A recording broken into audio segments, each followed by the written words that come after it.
မင်္ဂလာပါရှင်ဒီတစ်ခါမှာတော့အရန်ကိုမှလှပြီးချစ်ဖို့ကောင်းတဲ့အသက်ကိတ်လေးကိုလုပ်မယ်ပေါ့နော်ဒီကိတ်လေးကဆိုလို့ရှင် customer လေးကပုံလေးကိုပြပြီးတော့မှတ်ထားတဲ့ကိတ်လေးပေါ့နော်ဒီကိတ်လေးကတော့မော်လမြိုင်တောင်ပေါ်တန်းကရုံးတရုံမှာအလုံးလုံးနေတဲ့ညီမလေးကပုံလေးကိုတည်တည်ချာလေးပြပြီးတော့အမရေဒီတိုင်းလုပ်ချင်တယ်ဆိုပြီးတော့မှာထားတဲ့ကိတ်လေးပါရှင်ကိတ်ဆက်လေးကတော့6လက်မဆိုင်ပေါ့နော်6လက်မဆိုင်ကိုအခုလိုမျိုးအသေးဒီဇိုင်းလေးဆိုတော့လေသူလေးကတက်တက်ကြစ်ကြစ်လေးနဲ့ကိုမှအရန်ကိုမှလှတဲ့ဒီဇိုင်းလေးပေါ့နော်အရန်ကိုမှချစ်ဖို့ကောင်းတဲ့ကိတ်ဆက်လေးပါပဲရှင်ဒီလိုမျိုးကိတ်တွေကိုမှာယူချင်တယ်ဆိုလို့ရှိရင်တော့တက်စုမှာကြိုပြီးတော့မှာပေးပါနော်2ရက်လောက်တော့အနည်းဆုံးပေါ့နော်ကြိုပြီးတော့မှာပေးပါရှင်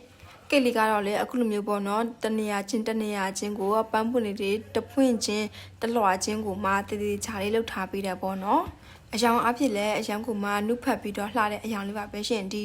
သူဆိုလို့ရှိရင်စင်ဆွဲလို့ခေါ်မလားအဝါနုရောင်လို့ခေါ်မလားပေါ့နော်ဒီအယောင်လေးလာဆိုလို့ရှိရင်အယောင်ကိုမှချစ်ဖို့ကောင်းပြီးတော့လက်တော်လေးကိုမှငြိမ်ပြီးလှတဲ့အယောင်လေးပေါ့နော်တဲစမှာဆိုလို့ရှိရင်ကိတ်လေးတွေကလေ9လက်မတို့9လက်မတို့အဲ့လိုမျိုးလေးမေးကြတယ်ပေါ့နော်တဲစမှာကျတော့အဲ့လိုမျိုးမရှိဘူး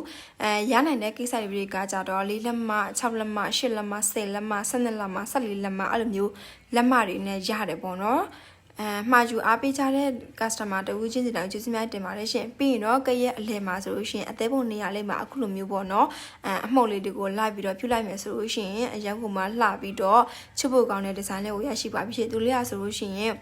အယောင်လေးတွေကဆိုလို့ရှိရင်ဟတ်ဆက်ပြီးတော့အတော်လေးကိုမှလှတဲ့ဒီဇိုင်းလေးပေါ့နော်ဒီလိုမျိုးကိတ်လေးတွေကိုဓပုံလေးရိုက်မယ်ဆိုရင်လည်းအရင်ကမှလှတယ်ပေါ့နော်ဘက်တွေဖိုတိုရှုမယ်ဆိုလို့ရှိရင်တော်လေးမှလှတော့ပါပဲမှာယူချင်တယ်ဆိုလို့ရှိရင်เนาะ CB ပါရှင့်